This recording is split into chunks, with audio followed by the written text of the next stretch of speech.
right? Well, let's get into that a little bit more because I want to talk about like for people that are coaches how to come up with the team identity. So just a couple things I wrote down and then you can run with it. So the first thing is we talk about like identifying what you have. So you want to communicate the whatever you feel like the identity that suits the team is.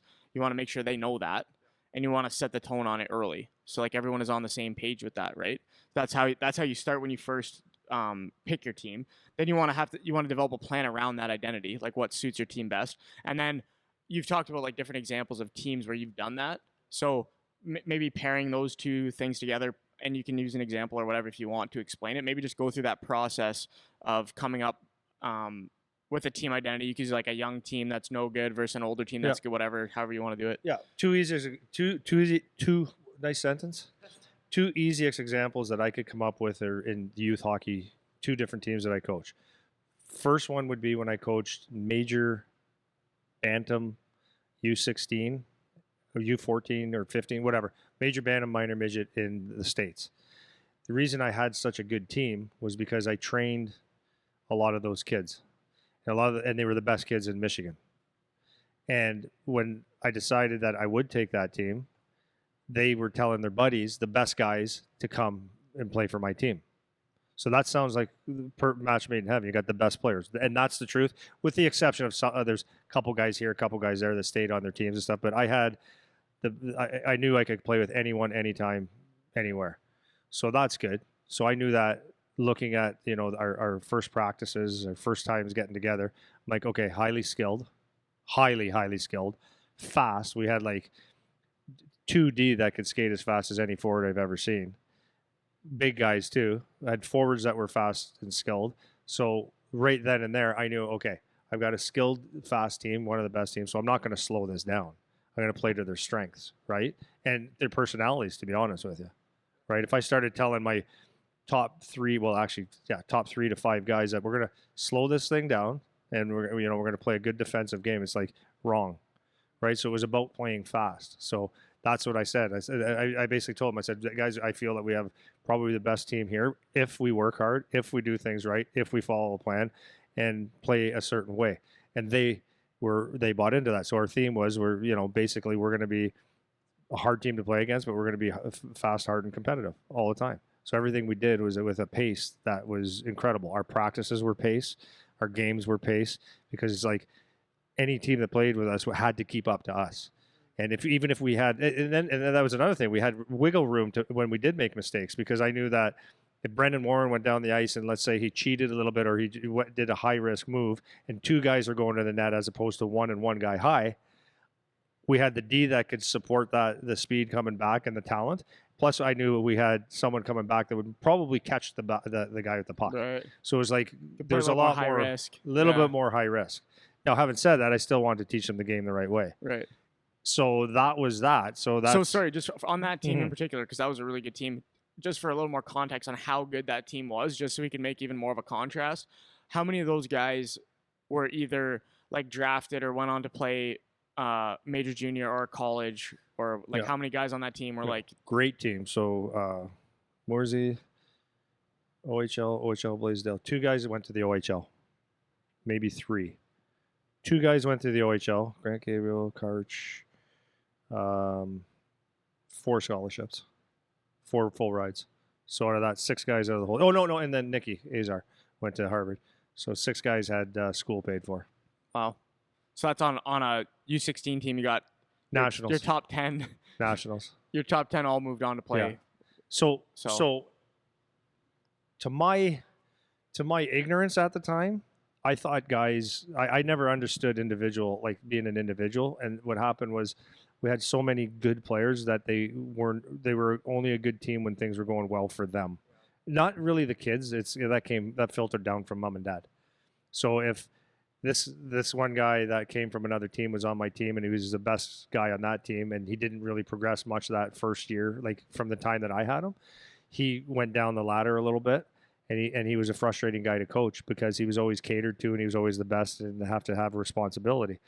Plus, he wasn't getting the first power play per se.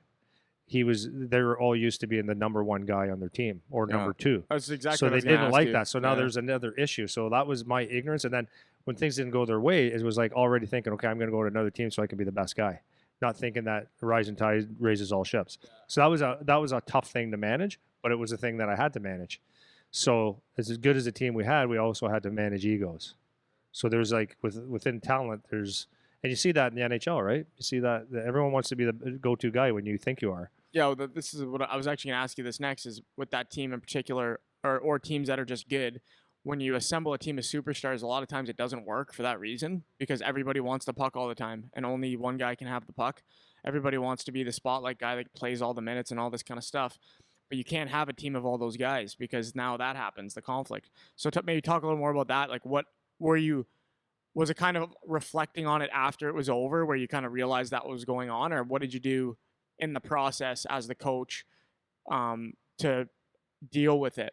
Well, basically, like I said, I was a little bit ignorant on the parent side. That was the biggest thing because I could talk to the kids, no problem. I can get it. I could sit down with you, Eric, and say, listen, Eric, can I be honest with you and tell you what I think of you as a player? Yes, I think you're a great player. Do you want to score goals, right? Yes. Okay. Look at our lineup. These guys are just naturally going to score all these goals. But we can't just have everybody just scoring goals. And I said, honestly, Eric, if you want to get to the higher level, you're going to be better off than probably those guys because you're going to learn how to play a complete game. You're going to be able to learn how to play both ends of the ice, maybe some penalty kill. Even though I know mom and dads don't think much of penalty kill, they think that's for the secondary guys or the defensive game. But if you do, as we talk about, become a complete player, then you might have a longer career than any of those. And because you do have some skill, maybe the projection of you being maybe a third line guy in college or junior, maybe because you have skill too, they're going to say, oh, well, Andy has that. You maybe move up to the second line, but you have a better chance, not a better chance, but you give yourself more opportunity because you can play both sides of the puck. Yeah. So that was something that the kids would be like, oh, okay. But then you get a kid come down and say, yeah, my agent at 14 and my dad, or the dad would come down and say their thing, and it's like they forgot about the team concept. That's the biggest thing. Yeah. So if you remove the parents, because you can't really control the parents, but you kind of dealt with it going like the individual coaching route. Like you were just take kids individually and try to explain and communicate with them. That's the best you can do because at the end of the day, they go home and hang out with their parents for the rest of the night, and then it is what it is. But that was kind of, would you say that was kind of, or what you feel is the best strategy for dealing with that like all-star conflict, for lack of a better term? Yeah, to me, it was just being true to myself. Like, I could have just buckled and said, okay, whatever, you guys do whatever you want as long as we win, and keep everybody happy and tell you, yeah, I know your kid's the best. I'll get him on the power, but whatever, right? But for me, it was about being true to myself. Because like as soon as you start stepping out of who you really are and what your beliefs are, then that's where you're going to have like a ton of problems. So if I just wanted to be a people pleaser, then you can't please 18 people. So some people are going to have their feelings hurt, and that's okay. Not that I ever want to do that to someone, but and you know what? Some kids prove me wrong. Not wrong, but they yeah, I don't want to say they proved me wrong because I always believed in them, but they were feeling at the time that they were getting shit on, but it's just there was someone better at certain spots. So like the one boy got a scholarship at Ohio State and then went on. He played a U.S. national program, and he wasn't my best defenseman at the time, but he was a great defenseman, but more offensive. So I put him in offensive situations, less defensive, but he he wanted both. Yeah. So right. yeah, so it's just a tough thing. But then, so my other side of it was when I coached Charlie those young years, those 2 years when he was young, it was a complete opposite. We had kids that we had one good player, two that were okay, and the rest were just like they weren't going anywhere. Like it was a tough thing, and then we only had one guy I had to cut for the team. That's fun. So if I wanted to keep my philosophy as being fast and playing fast and risk reward, not worried about because the talent was so good, that had to go out the window. So the philosophy for that team was, and then what do you say? Do you say, okay, you guys aren't very good? That's not how you approach it, right? So you create an identity that's positive. So it's like, okay, guys, here's what I think. I think we got a lot of hardworking guys, and because it's a small town, I said we're a bunch of guys from Essex. We wear rubber boots, we drink well water. We're gonna be we're gonna be a tough, defensive, hard team to play against. This is how we're gonna do it. So the identity was, we're going to be it's kind of miserable to play against. They're little guys, but they took pride in it. being hardworking and stuff like that. So, and then everything about that development was like, as far as a system goes, was not to let them um, just free wheel all over the ice and make mistakes. I taught them how to kind of win with that identity, and then with that, as they did things well, I praised the things that they did well because they were getting better, and sorry, what was I thinking there? Oh, and then from the practice, from practicing and drills, I had to start from the absolute basic. So these kids couldn't put one pass together, let alone two, like not even close. Like the mechanics of that was horrible.